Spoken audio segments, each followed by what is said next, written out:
আরণ্যককে কথা শুনিয়ে জব্দ করল রোশনাই। সম্পূর্ণ জানতে ভিডিওটিতে একটি লাইক করে দেখতে থাকো।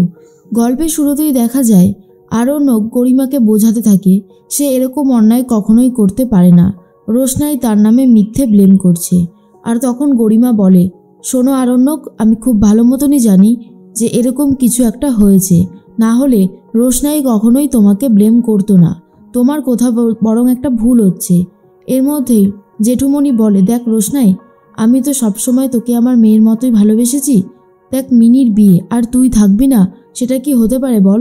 তুই এই কয়েকটা দিনের জন্য অন্তত থেকে যা, তাহলে আমার খুবই ভালো লাগবে।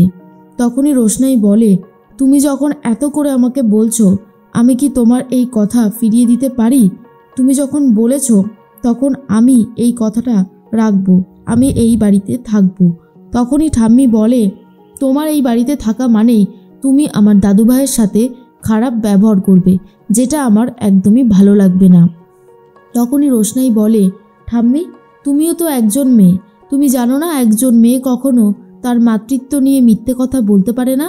তাহলে তুমি এই ব্যবহারটা কেন করছো? কি লাভ পাচ্ছ এতে? ঠাম্মি বলে, রোশনাই, তুমি কিন্তু মাত্রা অতিরিক্ত বাড়াবাড়ি করছো, যেটা আমার একদমই ভালো লাগছে না। বড় মা তখন বলে, থাক না মা, এ সমস্ত কথা বলে কি আর হবে? সবথেকে বড় একটা কথা কি জানো? সেটা হচ্ছে এই যে রোশনাই সত্যিটা বলেছে, এটাই হয়তো কোথাও একটা আমরা মেনে নিতে পারছি না। আমার তো মনে হচ্ছে আমরা বাদশাকে চিনতে একটু ভুলই করেছি, এখন আমার এটাই মনে হচ্ছে।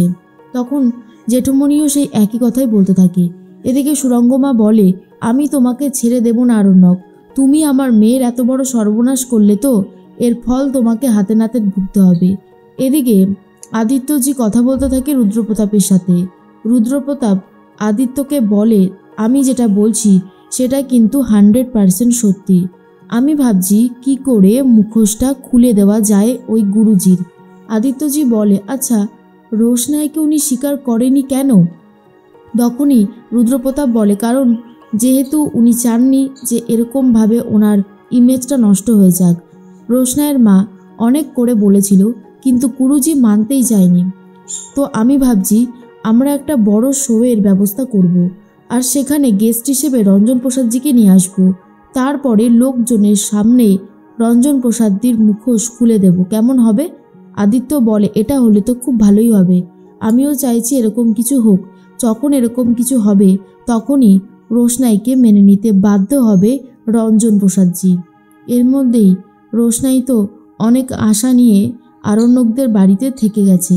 তার মধ্যেই আরণ্যকের সাথে দেখা হয়ে যায় রোশনাইয়ের। আরণ্যক তখন বলে, কী লাভ পাচ্ছ? হ্যাঁ, আমাকে এইভাবে কষ্ট দিয়ে তুমি কী লাভ পাচ্ছ? তুমি ভুলে গেছো বলো যে তোমার জন্য একটা সময় আমি কি করেছি? আর সেই তুমি এখন সবার সামনেই আমাকে অপমান করবার জন্য উঠে পড়ে লেগেছ। তখন রোশনাই বলে, আপনি হয়তো ভুল করছেন, আমি আপনাকে কোনোভাবে অপমান করিনি স্যারজি, বরং আপনি আমার সন্তানকে মেনে না নিয়ে আমাকে অপমান করছেন। আপনি কেন এত বদলে গেলেন বলুন তো? আপনি তো আমাকে কত কথা বলেছিলেন বেনারসের হোটেলে, সব কিছু এইভাবে ভুলে গেলেন? আপনাকে দেখে তো আমি ভয় পাচ্ছি এবারে। এদিকে তনুশ্রী চলে গেছে কথা বলতে গরিমার সাথে। গরিমা তখন বলে, আন্টি আমি আর এখানে থাকবো না, আমি এখান থেকে চলে যাব, এখানে থেকে আমার আর কোনো লাভ নেই। তখনই তনুশ্রী বলে, না গরিমা, তুমি এখান থেকে কোথাও যাবে না, আমরা তোমার সাথে আছি না। তুমি আমাদেরকে ভরসার বিশ্বাস করতে পারছো না, তাহলে কি করে হবে? তুমি শুধু একটা কথা মাথায় রেখো, যে আমরা সব সময় তোমার সাথে আছি, তোমার কোনো ক্ষতি হতে আমরা দেব না।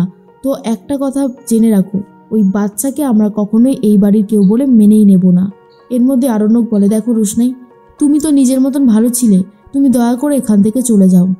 রোশনাই বলে, কি ভেবেছেন আমি আপনার জন্য এই বাড়িতে ওয়েট করছি? কখনোই না, আমি তো অপেক্ষা করছি মিনির বিয়ের জন্য। মিনির বিয়ে হলেই আমি এখান থেকে অনেক দূরে চলে যাব।